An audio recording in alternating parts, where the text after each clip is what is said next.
Hey, we got an update for you guys here. SCARRY runs at home again for another regional. Quick little reminder here that we have the double Field Center bundle up on mcogames.com for you guys. I'll leave a link down below so you guys can grab yours today. Hey, what's up 34% of you? At this point in time, this speech has become a permanent mainstay on this channel, but you know, like this speech, you should smash the living crap out of that subscribe button. So you guys don't miss out on more awesome content. So your Jerusalem regional breakdown here is pretty interesting. There were 5 big bully tier players in the top cut for this event. Wait, what's that? You expect this for the next month and a half? Well, shit. I don't think there's going to be any real cutback on the number of tier. What do you want me to say? I want to talk about regionals. I want to enjoy talking about regionals. But every time I have to mention tier, I have 5 tier deck lists to talk about in the course of this video. The enthusiasm goes down. Now, what made me want to talk about this region? Well, it certainly wasn't the Juan Flanderies player in Top Cut. I will say it is kind of nice to see the birds of prey spread their wings here and still be able to fly to full heights, honestly. It definitely kind of shows a little bit wider range of metagame choices that are being made here by players, which I think is a good thing. Now, we also had a Dragon Link player out here. Now, one Dragon Link player entering into the room definitely tells me that things are pretty much going relatively well within the course of the format, and that's not necessarily a bad thing. That diversity is very good. Now, the thing we care about, SCARRY. There are so many cool SCARRY interactions out here that I feel like it took players a little while to kind of step up here and give this deck a real chance to shine. But now that we've seen SCARRY step out into the format here as an actual metagame contender, it has been very nice to see. And I think that we will continue to see that overall. So let's pass on over to what were the top deck lists out of the event. All right, our first place list here is actually kind of interesting. This is an actual combination of Kashtira with the Tier Elements deck. Now, to be fair, this hybrid gets a lot better in the next upcoming set when you actually get the Tier Elements the Tier Elements beautiful Kashtira monster that gives you additional mill power. But it was interesting to see like the inclusion of this. They also wanted to give a big shout out here to the Chaos Hunter. This card actually played a pretty major important part in this deck, which actually is kind of interesting. But in terms of your splashableness here, I mean, this is what, like a 6-card package built into your deck, and then, you know, you can go ahead and make Diabolus the Mind Hacker for an extra deck rip from your opponent. That can actually be pretty devastating. All right, actually, it really goes to say something here that we didn't even play Shangri-La or anything else. We just cared about the fact that we could make Diabolus relatively easily. If not, this is an extra deck rip, and you know, this is a monster interruption. All right, next up here was our Dragon Link list. Wow, Dragon Link actually hit second place out of this event. The first thing I see here is we're playing Grand Tusk Dragon. If this card is normal special, target up to 2 other cards on the field, destroy them. If you do, this card gains 600 attack for each card destroyed. Well, that's interesting. Okay. Playing the good old Kawaki Meru Draco down here. Man, this is some amazing flashbacks down here. And then we have the additional 2 buy steals in here. So we can go to 9 buy steals if the format is looking, I guess, that toxic that we need to invert for that. Other real big things, I mean, most of this deck is going to feel very normal, I feel like, to really say here, because a lot of Dragon Link is a lot of the same very basic patterns of play. Shout out to Pisty being an amazing card. Yeah, outside of that, I mean, I feel like these two are really the coolest things that you have going for this deck right here, at least giving it the chance to really shine here. Now, we hit another Ishizu list. Oh boy. So we're playing, boy oh boy, 7 buy steals. We side the other Magna Hub, by the way.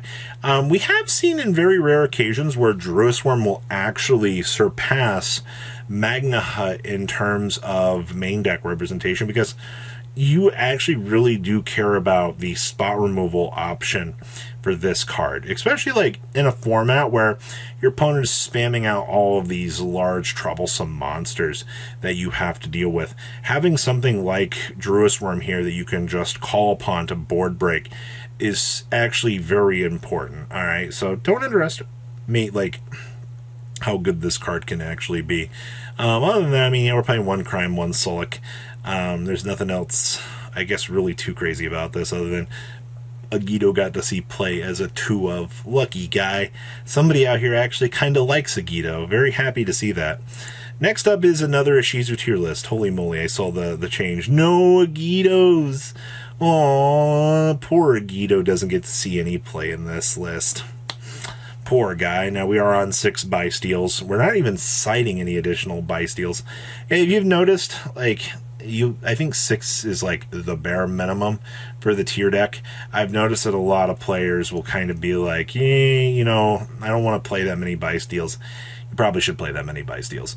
It's usually going to be a secure like chance for you to play the game. Of course, Volcanic Scatter Shot for time.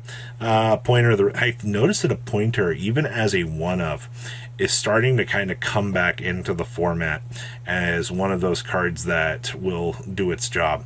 And of course, we're on 1 Crime, 1 Sulk.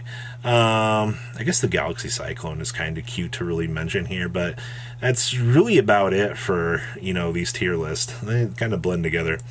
All right, just as I thought we were almost done, Agido gets drugged back in. You know, it's really funny once again when you just kind of see like the diversity of these options. Like, yeah, today I want to play singular Agido, and then the next day you're like, nah, I don't think we're gonna play any Agido. Like, this card is so dog water. It's always hilarious. Now, this duelist is not playing Scattershot. Like, we just went for the option to play the Gaga Cowboy. I mean, 2 level 4s stuck together can still be game.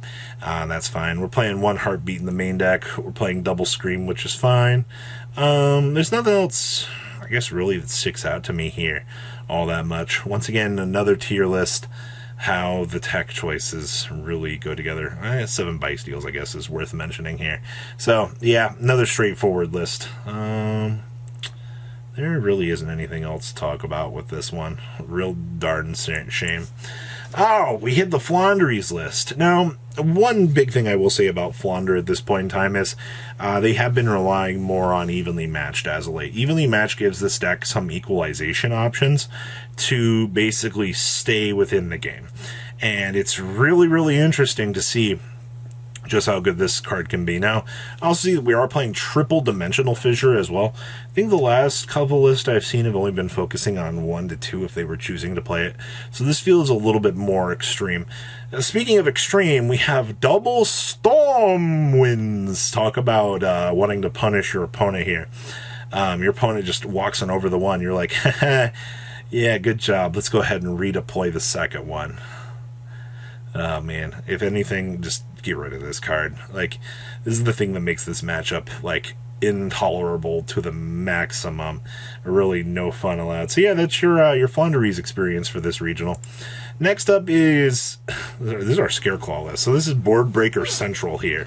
We got the Ultimate Slayers, we got the Super Polys, we got the Talents, we got the Lightning Storms, we got the Book of Eclipse. This duelist did not want to deal with anything that was going around in this format, and that is perfectly understandable. Just, man, Scareclaw. Like, we were even, the fact that we're main decking the Ultimate Slayer targets just to generate as much value as we can really tells you, like, how bad the experience is within this format. And I think it's very good to see, like, a 60 card pile out here like this actually did tear through the metagame, and I think that's very, very impressive at the end of the day. To be perfectly honest with you, the rest of the block here for this deck, pretty straightforward. Obviously, the Rite of Armesia package has become a very, very big powerhouse for this deck. So good stuff. And then, of course, we have one more of these. I guess quick little notes here. 1 Agido. We are playing the 1 Diviner of the Herald, which is fine. There's the Talents, our additional buy steal. We're only main decking 6 buy steals when we're citing this iron here. That's interesting. And then, of course, Zombie World, good stuff. With Ghost Reaper. Okay. So that is all I have for this regional. I will say I'm looking forward to seeing how things will shape up here in the near future. Hopefully we'll see some sort of change, but for now, it's very good to see that Scareclaw is doing Scareclaw things. More and more people believe in the deck, and I think that's a good thing. So please, comment down below what you guys think, and I'll see your beautiful faces back here later in the day, guys. Peace out. Patrons, thank you.